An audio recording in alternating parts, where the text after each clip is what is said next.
Congratulations. He called me on the phone and said, "Hey, BR, the Hendrix and the Who are playing at some festival in New York next week. Do you want to go? I'm going to my aunt's house first in New York, and then we're going to go to this." And I was, I said, "Yeah, okay, I'll go." And my dad took us to the BW Parkway and dropped us off, gave me an extra $50, and said, "Good luck." And we took. My mother didn't want us to go because she didn't want us to hitchhike. We were hitchhiking. We stuck our thumbs out, and a state policeman came up.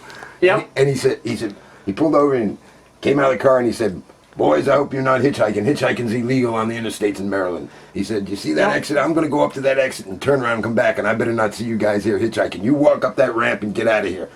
As soon as he pulled away, we stuck our thumbs out. The first car that pulled over picked us up and took us right to my grandmother's door in Queens, New York. Yeah. As we're driving by, pulling out and driving down the road, we see the cop coming back down the ramp, going back looking for us. Yeah. And we had to ride straight to her house in Queens. So we went to his grandmother's in New York, and then he said, "All right, we're going to go down to Greenwich Village and buy posters." And I was all excited because he had these posters. I said, "Oh, I want to get one of those, and I want to get one of those." And he knew his way around, and we went down there, and we wanted to buy some pot. Yeah. So somehow we hooked up with some guy on the street, and he's got a baggie, and he took a cigarette, and he emptied it out the cigarette, and he put it, and he was sucking the pot up into the cigarette. We're just walking right down the street in Greenwich Village, and he goes, "All right, try it. Right. And we were like, "Oh," and we took a puff, and then we gave him the money. It was catnip. Yeah, we went to my grandmother's house. We went up into the attic. We smoked it, and we started meowing. So we thought we'd go back the next day to Greenwich Village and buy some real pot. We go and another guy on the street. He goes, he takes us into a grocery store. They're bagging groceries and everything. He pulls it out. He's got no fear. We're like, "Geez, this is not cool." Right? He pulls we're it out. a couple of 17-year-old kids. He sells it to us. We go back to my grandmother's. We start meowing again. It was catnip. So this was, you went, was it Kennedy or Kennedy High School? Yeah. So you guys were the only ones probably among, or were you, that were really into this or on top of this? There was a group, but there was other people. We all hung out in a group. There was probably 8 or 9 of us that used to.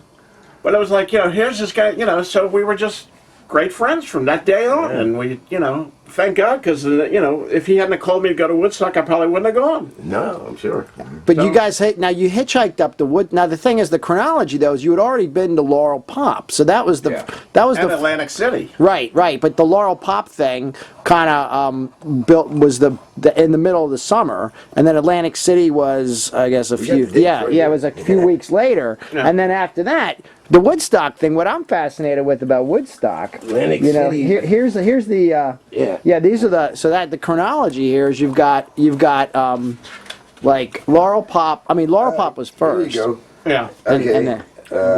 Laurel was first. Laurel was first, definitely. Laurel was. Let me see the dates here. That was like July. The end of July. Yeah, right? end of July. Yeah, it was July 11th and 12th. Right. It was Laurel, and then Atlantic City was August 1st, 2nd, and 3rd. Right, and we got back from Atlantic City and turned around and went right to Woodstock, like the next week. And then Woodstock was 15, 16, and 17 of August. Yeah. But we took a bus.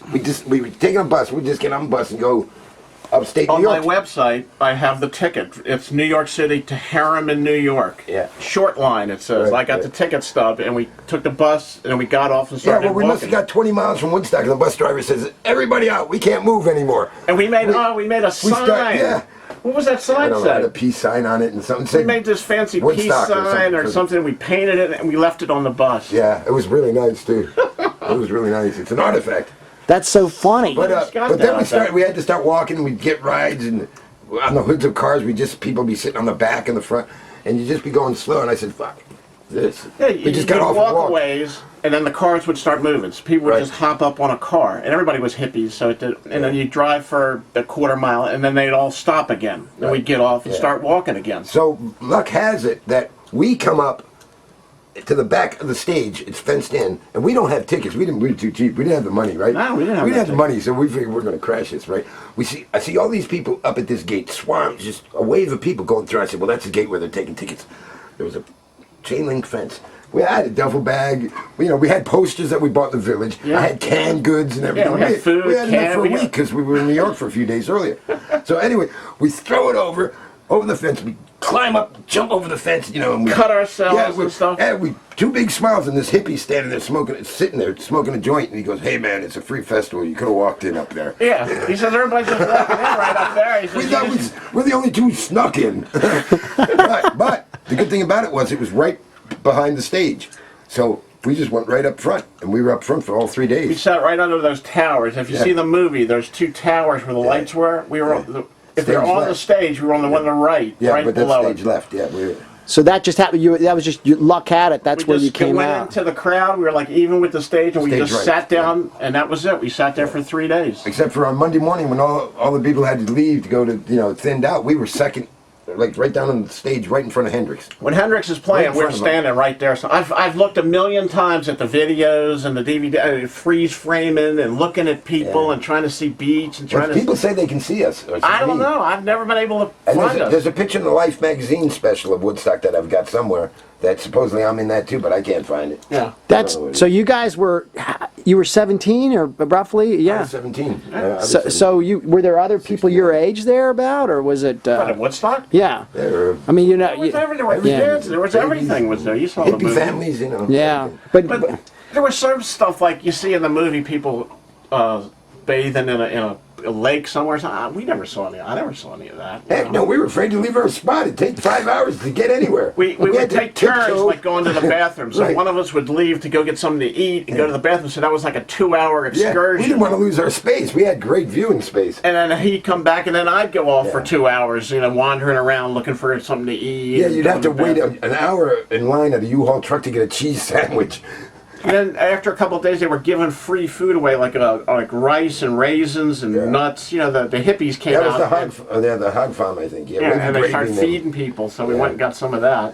Then when we left Monday morning when the festival was over, as we're walking out, there are piles and piles of the Woodstock program. Yeah, and I this must have thing's gotten tough. 50 of them, and I gave them away over the years. I've got one left. Yeah. I've got one left. They're going for big money now. I know. I took a big stack We of had them. I remember stacks of at them. some point I cut them up and I Yeah, cut the put 'em on the pictures wall. out and stuff. Oh. Yeah, I gave them away to everybody.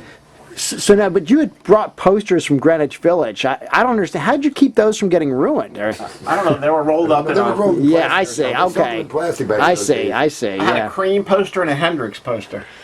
Yeah. Well, I don't want this on the show, of course, but I want to tell you what happened to the catnip. We took it with us, and Oh. these hippies next to us saw us smoke. They were smoking, and they ran out, and I guess maybe we smoked it, or they asked sold us. it to some But other we hippies sold- at the We thing. sold it, made a profit. We sold all the catnip, both stashes that we bought. And I think they made loved a it. profit. They loved it. They got high as shit. They thought. I said to him, let's get out of here before they start licking themselves and scratching. But we man, just that sat there. Yeah, so we got rid of it. That's really great.